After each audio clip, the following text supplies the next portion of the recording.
আসসালামু আলাইকুম। আমি মোহাম্মদ কবির আহমেদ চৌধুরী। তো প্রতিবারের মতো আরেকটা আপডেট নিয়ে আসি।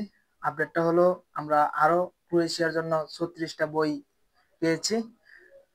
জানুয়ারির তে আমরা অবশ্যই ক্রোয়েশিয়ার ফাইলগুলো জমা করার জন্য বিএফএস গ্লোবালে আমরা খুব দ্রুত প্রস্তুতি নিতেছি। এর মধ্যে আমাদের বিভিন্ন এজেন্টগণ যারা এজেন্ট আছেন তারা অবশ্যই আমাদেরকে ক্রোয়েশিয়ায় যে বইগুলো জমা করবেন জানুয়ারিতে সেই বইগুলো প্রস্তুত করার জন্য এই মুহূর্তে আমাদেরকে পুলিশ ক্লিয়ারেন্স গুলো জমা দিয়ে গেছেন।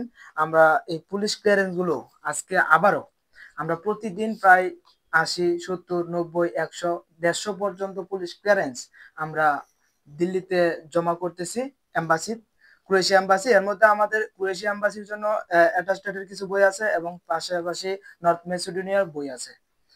আর যারা আমাদের কাছ থেকে পুলিশ ক্লিয়ারেন্স অ্যাটাস্টেড করার জন্য সাপোর্ট চান তারা অবশ্যই আমাদের সাথে যোগাযোগ করবেন। আপনারা নিজেই প্রসেসিং করেন, ক্রোয়েশিয়ার জন্য সমস্যা নেই। যদি কোনো রকম হেল্প প্রয়োজন পড়ে পুলিশ ক্লিয়ারেন্স অ্যাটাস্টেড করতে, আমরা সকল প্রকার সাপোর্ট আপনাদেরকে অবশ্যই দিব। বাংলাদেশ লয়ার মিনিস্ট্রি এবং ফরেন মিনিস্ট্রি থেকে অ্যাটাস্টেড প্লাস দিল্লি থেকে ক্রোয়েশিয়ার এম্বাসি থেকে অ্যাটাস্টেড করে এবং আপনাদের কাছে পৌঁছে দিব। নির্দ্বিধায় নিরাপত্তার কোনো সমস্যা হবে না। আর যদি কোনো রকম কোনো কিছু হারায় তার যাবতীয় দায়ভার আমরা অবশ্যই আমরা নিব। কোনো সমস্যা নাই। আশা করি এখন পর্যন্ত এরকম কোনো সমস্যা হয় নাই।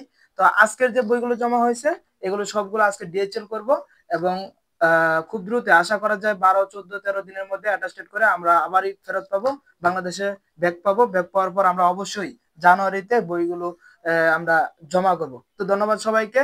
আসসালামু আলাইকুম। আপনারা যদি কোনো রকম হেল্পের প্রয়োজন পড়ে অবশ্যই আমাদের সাথে যোগাযোগ করবেন, আমাদের ডিডব্লিউ ট্রাভেল সলিউশন পরিবারের সাথে যোগাযোগ করবেন এবং আমরা সবসময় আপনাদের পাশে যে কোনো অবস্থায় যে কোনো পরিস্থিতিতে থাকার চেষ্টা করব।